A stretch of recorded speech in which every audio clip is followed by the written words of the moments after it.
कैकेयी द्वारा वरों की प्राप्ति। उल्लासित महाराज दशरथ ने शीघ्रातिशीघ्र राजकार्यों को संपन्न किया और राम के राजतिलक का शुभ समाचार सुनाने के लिए अपनी सबसे प्रिय रानी कैकेयी के प्रासाद में पहुंचे। कैकेयी को अपने महल में न पाकर राजा दशरथ ने उसके विषय में एक दासी से पूछा। दासी से ज्ञात हुआ कि रुष्ट होकर महारानी कैकेयी को भवन में गई है। महाराज चिंतित हो गए। उन्होंने कोप भवन में जाकर देखा कि उनकी प्राणप्रिया मलिन वस्त्र धारण किए, केश बिखराए, भूमि पर अस्तव्यस्त पड़ी है।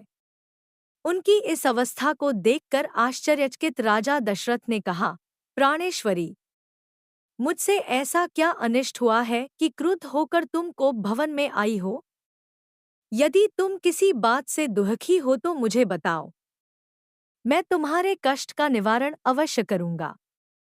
महाराज के इस प्रकार मनुहार करने पर कैकेयी बोली, प्रणनाथ, मेरी एक अभिलाषा है, किंतु यदि आप उसे पूरी करने की शपथपूर्वक प्रतिज्ञा करेंगे तभी मैं आपको अपनी अभिलाषा के विषय में बताऊंगी।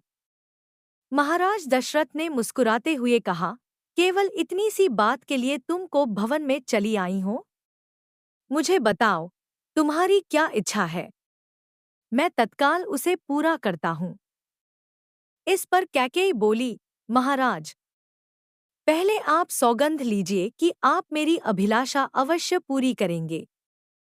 इस पर महाराजा दशरथ ने कहा, हे प्राणप्रिय, इस संसार में मुझे राम से अधिक प्रिय और कोई नहीं है। मैं राम की ही सौगंध लेकर वचन देता हूँ कि तुम्हारी जो भी मनोकामना होगी उसे मैं तत्काल पूरी करूँगा। महाराज सौगंध लेने से आश्वस्त हो जाने पर कैकेयी बोली, आपको स्मरण होगा कि देवासुर संग्राम के समय आपके मूर्छित हो जाने पर मैंने आपकी रक्षा की थी और प्रसन्न होकर आपने मुझे 2 वर देने की प्रतिज्ञा की थी। उन दोनों वरों को मैं आज मांगना चाहती हूँ।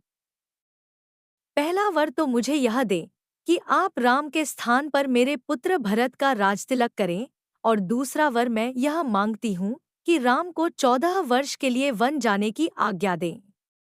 मेरी इच्छा है कि आज ही राम वल्कल पहनकर वनवासियों की भांति वन के लिए प्रस्थान करें। अब आप अपनी प्रतिज्ञा पूरी करें, क्योंकि आप सूर्यवंशी हैं और सूर्यवंश में अपनी प्रतिज्ञा का पालन प्राणों की बलि देकर भी किया जाता है। कैकेयी के इन वचनों को सुनकर राजा दशरथ का हृदय चूर-चूर हो गया। उन्हें असह्य पीड़ा हुई और वे मूर्छित होकर गिर पड़े। कुछ काल बाद जब उनकी मूर्छा भंग हुई तो वे क्रोध और वेदना से कांपते हुए बोले, रे कुलघातिनी, न जाने मुझसे ऐसा कौन सा अपराध हुआ है जिसका तूने इतना भयंकर प्रतिशोध लिया है। पतिते, नीच, राम तो तुझ पर कौशल्या से भी अधिक श्रद्धा रखता है, फिर भी तू उसका जीवन नष्ट करने के लिए कटिबद्ध हो गई है। प्रजा को अत्यंत प्रिय राम को बिना किसी अपराध के मैं भला कैसे निर्वासित कर सकता हूँ? तू अच्छी तरह से जानती है कि मैं अपने प्राण त्याग सकता हूँ, किंतु राम का वियोग नहीं सह सकता। मैं तुझसे विनती करता हूँ कि राम के वनवास की बात के बदले तू कुछ और मांग ले। मैं तुझे विश्वास दिलाता हूँ कि मैं तेरी मांग अवश्य पूरी करूँगा। महाराज दशरथ के इन दीन वचनों को सुनकर कैकेयी तनिक भी द्रवित नहीं हुई। वह बोली, राजन, ऐसा कहकर आप अपने वचन से हट रहे हैं। यह आपको शोभा नहीं देता। आप सूर्यवंशी हैं, अपनी प्रतिज्ञा पूरी कीजिए।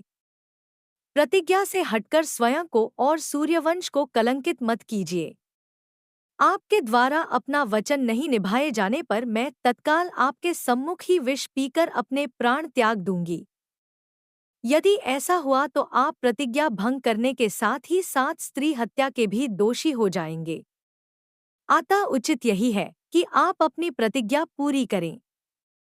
राजा दशरथ बारंबार मूर्छित होते रहे और मूर्छा समाप्त होने पर कातर भाव से कैकेयी को मनाने का प्रयत्न करते रहे। इस प्रकार पूरी रात बीत गई।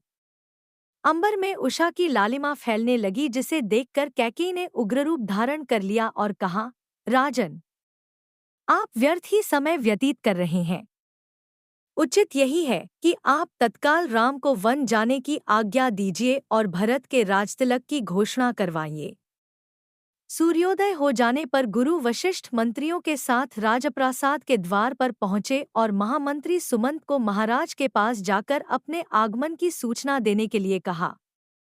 कैकेयी एवं दशरथ के संवाद से अनजान सुमंत ने महाराज के पास जाकर कहा, हे राजाधिराज, रात्रि का समापन हो गया है और गुरु वशिष्ठ का आगमन भी हो चुका है। अतएव आप शय्या त्याग कर गुरु वशिष्ठ के पास चलिए। सुमंत के इन वचनों को सुनकर महाराज दशरथ को पुनः असह्य वेदना का अनुभव हुआ तथा वे फिर से मूर्छित हो गए।